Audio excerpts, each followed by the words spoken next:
My name is J Dyck. I'm a visual artist. I often paint figures, but I often mix them with abstract and other things to portray more of the internal environment of the person versus the external. So it's a figurative slash expressionist sort of way of painting. For me personally, it's very important to practice. I approach it two different ways. I'll sometimes intentionally practice, so I'll say, okay, I need to figure out how to get this color combination right, or I need to figure out how to make this person look a certain way.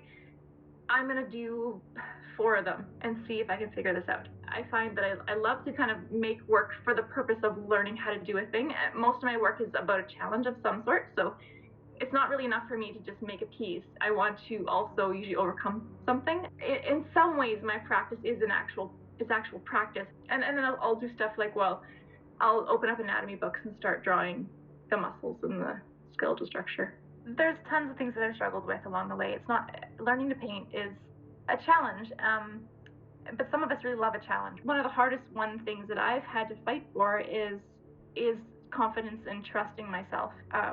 So all the skills are things that you can learn. You know, you take a class, you get a book, you watch a video, and you practice, and generally speaking, you can figure it out. But confidence and trusting in my own ability to have something to say, and trusting that I have a good way to say it, trusting that I'll find my way, that's something that I've had to really fight for, probably more than anything else. You know, the more I teach, because I teach art as well, the more I teach art, the more I realize how much I actually know. So,